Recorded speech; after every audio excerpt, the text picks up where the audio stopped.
ladies and gentlemen. The US have some locations that are growing and other locations everything is actually shrinking. And there's a lot of factors playing into that and we know it is no big population boom going on here in America, especially not among all groups. And so let's get into this story. So there are population changes occurring, and this is showing those population changes between 2020 and 2022. So Idaho, Montana, and Florida by far saw the biggest population growth in the US. So this is between 2020 2022 per the US Census data, while New York, Illinois, Louisiana suffered the most shrinkage. And I don't see how anybody don't understand that. In my opinion, many of these places they have gone overboard in the cost of living. I think it should have been more control over pricing. Then a lot of places might not have lost their appeal. But I think in places like New York and Illinois and some of these other major cities, they have let greed get the best of them.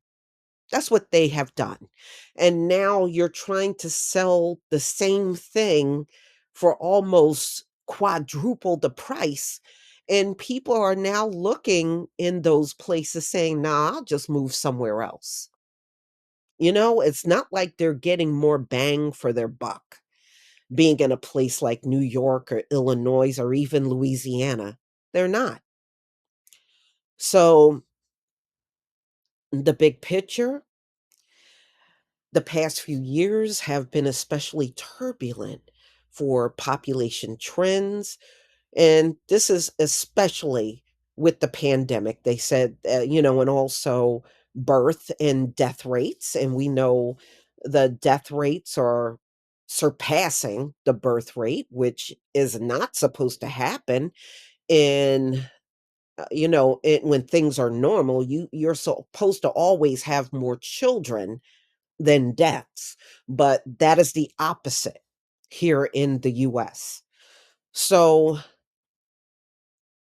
now you not only have this problem here in the US as far as more deaths than births, is actually an international thing, but it is exceptionally bad in Western nations, the ones that think they're civilized and civilize the world, you know? And I don't know why they keep selling that we civilize the world.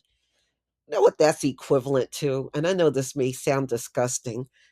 Them civilizing the world is equivalent to being nursed by a fat, saggy, wrinkly Karen teddy. You know, it doesn't go down easy because it didn't happen. That's why. So let's get back to the story. All right. So by the numbers, Idaho population grew by nearly 4.9%, while Montana and Florida grew by 3.3% and 3.0%, relatively. Utah and South Carolina came in just a hair under 3%. New York, meanwhile, shrank by 2.1%, while Illinois and Louisiana lost 1.6% and 1.3% of their population, respectively. And the thing is, when these places lose their population, they're not getting replenished from other people coming in. Even the immigrants are not sticking around. They'll stay for a while to get their footing, but eventually they leave out of those places too because it's just too unaffordable. Not unless they can get a decent job, but you don't start out in a place like New York getting top dollar. It's really hard. Okay, so let's keep rolling. So, some cities have been hit particularly hard by population loss. San Francisco, unfortunately, when it comes down to California, most places are very unaffordable. Even if you were to get the $5 million reparations, if you stayed in California with it, it would be gone in no time. You would just blow through it. It would probably be in your best interest to get out of there, where you can go to a different state where that would stretch you pretty far. But in California, 5 million, no, just not where you should be. So San Francisco took a real black eye in population loss. 7.1% of its residents left, a trend that was likely to continue now that you see all the tech workers getting laid off in big numbers. So they are expecting the number to grow beyond that. Manhattan grew just a teeny bit, and it might have grew due to all the immigrant dumping that's been going on there. We know that's been going on for a while. So, look, some of the fastest growing areas that you're looking at includes Arizona, Nevada, and New Mexico. And they are some of the most vulnerable to an ongoing effect of what they call climate change, right? Like drought and dwindling water supply. But that drought, that mega drought that's going on in California, do you realize that thing is inching towards the east every single year? And as long as that mega drought keep inching towards the east, a lot more states are going to end up looking just like California, especially over like these last decade that it was getting worse. Now, they did get hit with a lot of rain and stuff, but we'll see what kind of weather they have over the summer. But that drought is moving east.